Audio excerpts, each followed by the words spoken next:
তরুণেরা এই নবী প্রেমিকেরা ইহুদির মেয়েখানা আল্লাহ নবী বেটি ফাতেমা রাদিয়াল্লাহু তাআলা আনহার কাছে দৌড়ে দৌড়ে চলে গেলেন। ফাতেমা, আমার আব্বা আমার জন্য বিয়ে ঠিক করেছে, আমি কি বিয়েতে রাজি হব? ফাতেমা বলে, কোন ইহুদি শুনে রেখে দাও, বাবা সন্তানের জন্য কখনো খারাপ চাই না, তুমি তোমার বাপ মায়ের কথা মতো বিবাহ করে নাও। ইহুদির মেয়েখানা বলে, ঠিক আছে আমি বিয়ে করতে রাজি, তবে ফাতেমা তোমাকে আমার বিয়েতে যা লাগবে। ফাতেমা বলে, না না না না, এটা মানা যাবে না, এটা মানা যাবে না। ও যুবকেরা, ও নবী প্রেমিকেরা, আল্লাহ নবী বেটি ফাতেমা বলে, তোমরা হলে ইহুদি, আমরা হলাম মুসলমান, কেমন করে তোমাদের বিয়েটা আগে যায়, এটা মানা যাবে না। ইহুদির মেয়েখানা আস্তে আস্তে করে ফাতেমাকে বলে, ফাতেমা তোমাকে আমার বিয়েতে যা লাগবে। ফাতেমা বলে, ঠিক আছে চলে যাও চলে যাও, আমার আল্লাহ যদি রাজি থাকে আমি ফাতেমা তোমার বিয়েতে যেতে রাজি। কে যেতে রাজি? বলো বলো। ফাতেমা। ফাতেমা বিয়েতে যেতে রাজি। এরকম ভাবে দেখতে পাওয়া যায়। ফাতেমা কি বললেন? তাড়াতাড়ি করে চলে গেল। ইহুদি তার বাবার বিয়ের জন্য কদিন সময় চেয়েছিল? এত আস্তে বলতে কাদের গিলি করব? একদিন। ও যা আব্বা, আজকে দিনে যাই, একদিন সময় চেয়েছিলাম, আপনি যেই ছেলেকে পছন্দ করেছেন আমি তাকে বিয়ে করতে রাজি। বাপ তো বিরাট খুশি, তাড়াতাড়ি করে বিয়ে ঠিক করে দিল। বিয়ের দিন ঠিক করে বাপ তাড়াতাড়ি করে বলছে, মা যা, আমি তোর জন্য বিয়ে ঠিক করে দিলাম, ভালো ছেলে, সব কুটুম আত্মীয় স্বজন সব দাওয়াত হয়ে গেল। বাপ বলছে যা, আজকে দিনে তুই চলে যা। এরকম ভাবে বাপের কাইদে অনুমতি নিয়ে মেয়ে বাড়ি চলে আসলো। এখন মেয়ে বলছে, আব্বা আমি অনেক সবাইকে দাওয়াত করেছি, আমারও কিছু বন্ধু বান্ধবী আছে না নাই, তাদেরকে দাওয়াত করেছি আব্বা, তবে আমি নবী কন্যা ফাতেমাকে দাওয়াত করেছি। ফাতেমা আমার বিয়েতে এলে বিয়ে হবে, নচেত বিয়ে হবে না। জোরে বলে কাকে দাওয়াত করেছে? ফাতেমাকে। বাপ বলছে মাথা খারাপ, ফাতেমা ছিঁড়া ফাটা তালি দিয়া জামা পরে তুই ফাতেমাকে আমাদের বিয়েতে দাওয়াত করেছিস? কত নামি দামি ব্যক্তি আসবে আমাদের বিয়ে বাড়িতে, খবরদার। আব্বা না, ফাতেমা বিয়েতে আসতেই হবে, নাহলে আমি বিয়ে করব না। বাপ বেকায়দায় ঘুরে গেছে। বলছে বাপ এখন ব্রেন খেলা, মানুষ চালাক না। এক লোক মসজিদে বসে বসে শুধু আল্লাহ আল্লাহ জিকির করছে। হুজুর বলছে, আগো চাচা তুমি যে জিকির করো তোমার সংসার চলে কি করে? চাচা বলছে, বাবা বুঝবি নি, আমার বাপের যত জমি জায়গা ছিল সব বিক্রি করে দিয়েছি, ব্যাংকে মোটা অঙ্কের টাকা ডিপোজিট করে রেখে দিয়েছি, সুদ তুলি খায় আর আল্লাহ আল্লাহ করে। কি খায়? বলো বলো। সুদ খায় আর আল্লাহ আল্লাহ করে। এখন হুজুর বলছে, আগো চাচা সুদ খাওয়া গুনাহ তুমি জানো নি? বলছে জানি তো, ওই জন্য ব্যাংকের বইটা আমার নামে করে রাখি না, আমার বইয়ের নামে করে রেখেছি। চালাক, অনেক চালাক।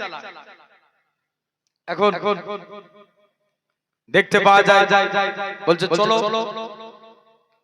এখন বাপ বলছে ঠিক আছে ফাতেমা আসতে পারে, ফাতেমাকে নতুন কাপড় পরে আসা লাগবে। চালাকি খেটিয়েছে, জানে ফাতেমা কাপড়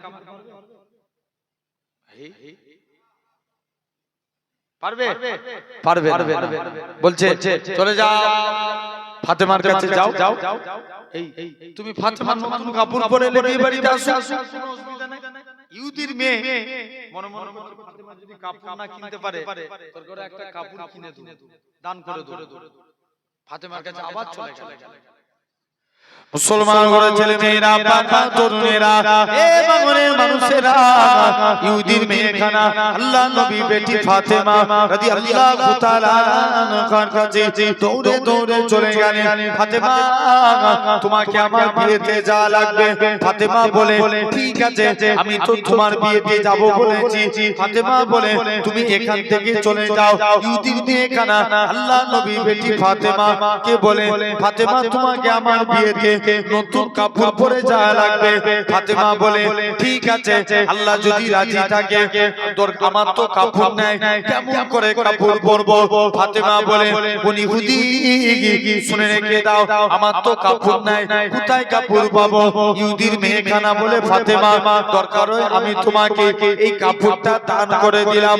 ফাতেমা বলে, না না না না, এটা মানা যাবে না, এটা মানা যাবে না, কেননা আমার আব্বা যদি দুনিয়ার সম্পত্তি চাইতো, আমার আল্লাহ পাক তামাম পৃথিবীর সম্পত্তি আমার আব্বা জানের কদমে রেখে দিতে।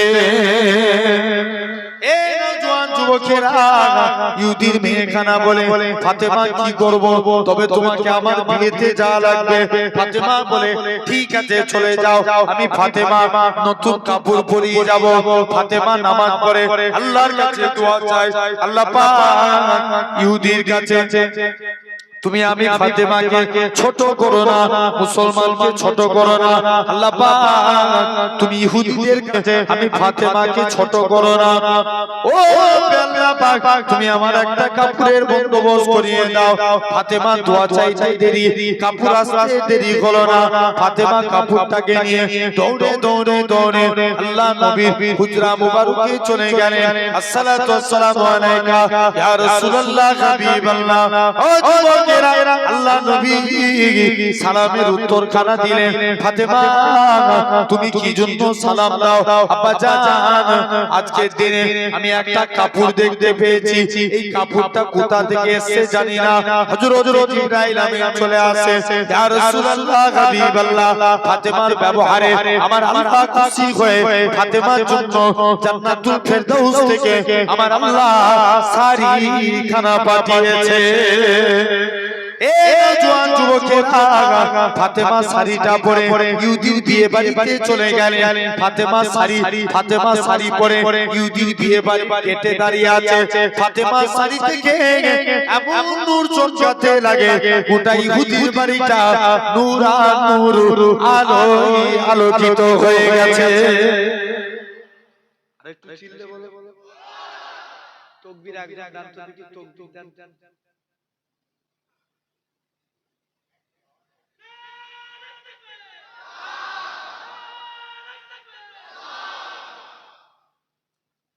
এই মাঝে মাঝে দিতে হয়, না সব ঘুমিয়ে পড়বে।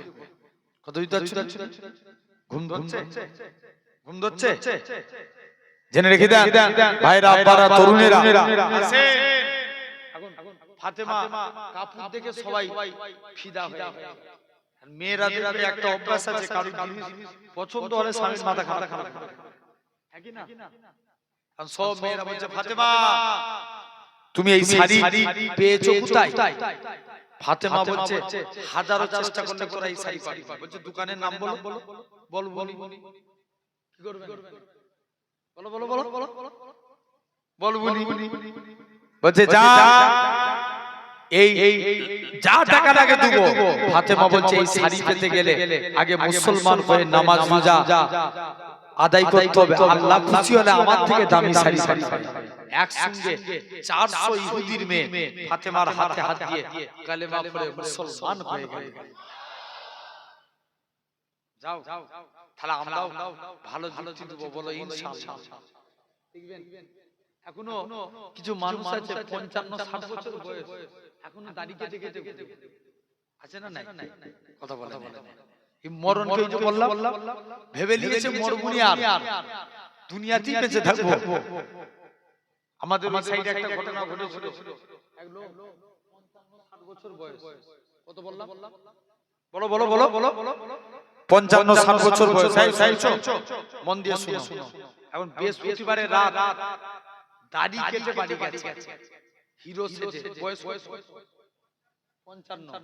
মানে স্ত্রীটা একটু নামাজি মুসল্লি, স্ত্রী বলছে স্বামী তোমার মরণকে ভয় নাই, আল্লাহকে ভয় নাই, এখন দাড়ি কেটে ঘুরছো, রাগ করি হোক আর ভালোবেসি হোক আর ইয়ার কি করি হোক, স্ত্রীকে বলেছে আমিও তো মরণকে ভয় করি। যেই বলেছে এখন চলে গেছে বাড়ি যে এখন কি করেছে, যেই বাড়ি গেছে বাড়িতে গিয়ে ছেলে এদিকে ট্রাক্টর চালায়, কি চালায়, ট্রাক্টর চালিয়ে ছেলে বাড়ি ফিরেছে, আর এদিকে বাপ রাত্রে শুয়েছিল। দেখবেন একটা মানুষের মরণের আগে তার কাছে নিঃশ্বাসের ফেরেশতা আছে। এই যে আমরা নিঃশ্বাস নিচ্ছি, বলবে বান্দা দুনিয়ার এক প্রান্ত থেকে অপর প্রান্ত ঘুরে ফেললাম, তোমার নিঃশ্বাস শেষ, আসসালামু আলাইকুম বলে বিদায়।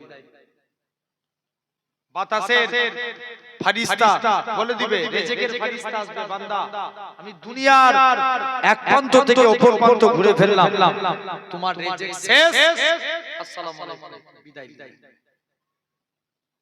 সব এরকম মরণের আগে প্রতিটা বান্দার কাছে এরকম ফেরেশতা আছে। এখন ও ঘুমিয়েছিল, কোনো রোগ নাই শরীরে, ইস্তেনজায় গেছে, যেই প্রস্রাব করে উঠেছে বাবারে মারে বলে দরজা লাগিয়ে দিয়েছে। একটু আগে কি বলেছিল, একটু কথা বলো, কি বলেছিল, মরণকে ভয় করি, জেনে রেখে দাও। ছেলে শুনছো, ছেলে স্ত্রী এসে বলছে স্বামী তুমি আজকের দিনে কি হয়েছে বলো, বলছে কে আমাকে ধরতে আসছে, তত্তর করে ঘাম দিচ্ছে, মানে অলরেডি সে আজরাইল ফেরেশতাকে দেখতে পেয়ে গেছে। এখন ঘাম দিয়ে তত্তর করে ঘাম দিচ্ছে, আজরাইল ফেরেশতাকে দেখতে পেয়ে গেছে। 2 থেকে 3 মিনিট গেল না, মানুষটা মারা গেল। দেখবেন এখনো অনেক মানুষ আছে বুড়ো হয়ে চুলদাড়ি পেকে যাওয়া মানে মরণের টিকিট চলে এলো, কবরের দিকে একটা পা ঝুলে গেছে, তারপরে দাড়ি কাটা ভুলে না একদিন। কথা বলে হ্যাঁ জোরে বলো, আছে না নাই? জেনে রেখে দেন সোনার ভাইরা, আব্বারা, তরুণেরা, খবরদার আজকে আপনাকে আমাকে লক্ষ্য করা লাগবে, চিন্তা করতে হবে, আল্লাহর দিকে ফিরে আসো, বলো ইনশাআল্লাহ মরণ হবে না। সবাই বান্দা কি ভেবেছেন আজরাইল ফেরেশতা বান্দার রূহকে বার করে নিয়ে চলে যাবে, যারা নেককার হবে এদের রূহ দিয়ে খুশবু বার হতে থাকে। সবাই মিলে বলো, যারা তার জন্য তার গ্রামের সম্মান হবে, বাপের নাম হবে, যেটা অমুকের পুত্র অমুক গ্রাম নিবাসী রূহ, তার রূহকে সোনার পালকে করে ধরাধরি করে 7 আসমান, সেখান থেকে জান্নাতি যারা বদকার হবে এদেরও রূহ ধরাধরি করে নিয়ে যাবে, এত কষ্ট দিয়ে নিয়ে যাবে, এদের রূহ দিয়ে কষ্ট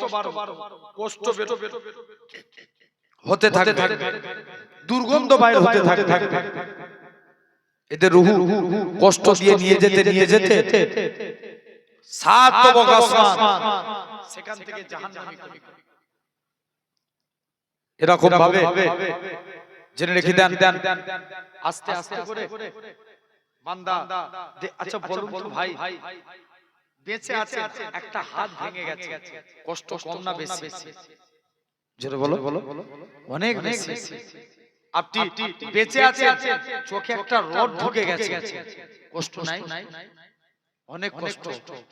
বেঁচে আছে, আমি ঈদের টাইমে এক জায়গায় দাওয়াতে গেলাম, ঈদের পরে পড়ি আর কি, আপনার ক্যান্সার রোগ হয়ে গেছে, ভাইজান একটু ফুঁক দিয়ে দিবেন, তো তার বাড়িতে নিয়ে গেছে, যে দেখছি যে জায়গাটায় ক্যান্সার হয়েছে পোকা লিরলির করছে, কি পোকা, জেনে রেখে দেন বান্দা, তাহলে কত কষ্ট জানবেন, দুনিয়ার কষ্ট থেকে মরণের কষ্ট 70 গুণ বেশি, 70 গুণ বান্দা। তাই তো লাশ পরিষ্কার যখন আমাদের শোনার মতন কান্নায় আমরা শুনতে পাই না, লাশ বলতে লাগে তোরা আমাকে এত টিপে টিপে সাবান বসিস, আমার গোটা শরীর টাটিয়ে আছে, তোরা আমার এত টিপে টিপে গায়ে পানি দিস না, এত লড়াস না আমাকে, আমার গোটা শরীর টাটিয়ে গেছে। আল্লাহ নবী বলছে বান্দার মাথার গোড়ায় বসে কোরআন এই কাফন পরিয়ে তুমি 1 কোটি টাকা খরচা করে বাড়ি করেছে। কত? 1 কোটি, কেউ 50 লাখ খরচা করে বাড়ি করেছে। তোমাকে আর এক মুহূর্তের জন্য বাড়িতে রাখবে না। মসজিদের মাইকে ঘোষণা হয়ে গেল অমুক সাহেবের আগামীকাল জোহরবার জানাজা, তারপরে আর রাখবে? তোমাকে যতই ওই ভালোবাসা হয়ে গেল, একটু কেঁদে নিল, তোমাকে ওই কাপড় পরিয়ে জানাজার ময়দানে নিয়ে চলে গেল, ওখান থেকে কবরস্থান, আর তুমি বাড়ি ফিরবে না। মুসলমান ঘরের ছেলে মেয়েরা, বাবা তরুণেরা, এই নবী প্রেমিকেরা যারা বদকার হবে, এলাকার মানুষদের বলবে এ আমার আত্মীয় স্বজনেরা, তোমরা আমার লাশটাকে এত তাড়াতাড়ি করে কবরস্থানের দিকে নিয়ে যেও না, কারণ আমার কবরের মধ্যে আমি যা ভয়ঙ্কর জিনিস দেখতে পাচ্ছি, যদি তোমরা দেখতে পেতে তোমরা আমাকে কবরস্থ করতে না। এরকম ভাবে তোমার ছেলে তোমার খাটিয়া কাঁদে নিবে, তোমার জামাই কাঁদে নিবে, তোমার নাতি কাঁদে নিবে, তোমার পোতা কাঁদে নিবে, তোমার আত্মীয় স্বজন কাঁদে নিয়ে তারা তাসবিহ বলতে বলতে যাবে, আশহাদু আল্লা ইলাহা ইল্লাল্লাহ ওয়া আশহাদু আন্না মুহাম্মাদান আবদুহু ওয়া রাসূলুহু, এরকম তাসবিহ বলতে বলতে কবরের দিকে নিয়ে চলে যাবে। কবরবাসী আবারও কাঁদতে লাগবে, হে আমার আত্মীয় স্বজনেরা, তোমরা আমার লাশটাকে কবরস্থানের দিকে নিয়ে যেও না, কারণ আমার কবরের মধ্যে ভয়ঙ্কর আগুন জ্বলছে, তোমরা কবরে নিয়ে যাও না। না না না না, যারা আল্লাহর নবী বলেন, যারা ঈমানদার হবে, যারা নেককার হবে, এলাকার মানুষদের বলবে হে আমার আত্মীয় স্বজনেরা, তোমরা আমার লাশটাকে তাড়াতাড়ি করে কবরস্থানের দিকে নিয়ে চলো, কারণ আমি আমার কবরের মধ্যে আল্লাহর দয়ার জান্নাত দেখতে পাই। আমি জান্নাত দেখতে পাচ্ছি। বান্দাকে শুনছো তো? ভাবো আজকে এই ওয়াইটা করে যাচ্ছে, রাত্রে যে শুয়ে একটু ফিল করবে, ফিল করা মানে কি? চিন্তা, ফিকির করা, চিন্তা করে দেখবে যে ভাইজান এলো, ওয়াজ করে গেল, কি বলে গেল, একবার চোখটাকে বুঝে ভাবে 41 পা মুরাদ এসেছে, আসতে যতটা সময় লাগে বান্দাকে কবর থেকে তুলে বসানো। মুসলমান ঘরের ছেলে মেয়েরা, বাবা তরুণেরা, এই বাগানের মানুষেরা, কেউ ক্যান্সার রোগে মারা গেছে, রোগ ভালো হয়ে যাবে, কেউ প্যারালাইসিস হয়ে মারা গেছে, তার রোগ ভালো হয়ে যাবে, কেউ অ্যাক্সিডেন্টে মারা গেছে, সেও ভালো হয়ে যাবে। কবরবাসী কবর থেকে সুজা উঠে দাঁড়িয়ে পড়বে, কবরটা এত অন্ধকার হবে, দুনিয়ায় বলো তো দেখি, এখানে 6টা 3টে 6টা এই কালারিং লাইট গুলো বাদ দেন, এই 6টা ল্যাম্প যদি একসঙ্গে বন্ধ হয়ে যায়, এই জায়গাটা কতটা অন্ধকার হবে।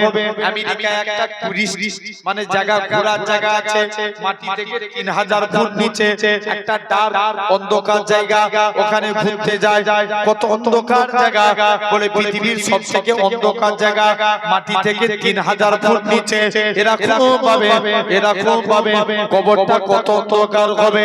দুনিয়ায় কারেন্ট চলে গেলে কত অন্ধকার লাগে, কবরটা তার থেকে 70 গুণ বেশি অন্ধকার হবে। অন্ধকার কবরে কবরবাসী চিৎকার করে তোমাকে যে মাটি দিয়েছে তাদের পায়ের আওয়াজ শুনতে পাবে, বড় ছেলে নাম ধরে ধরে ডাকবে, ওরে আমার ছেলে, তোরা আমাকে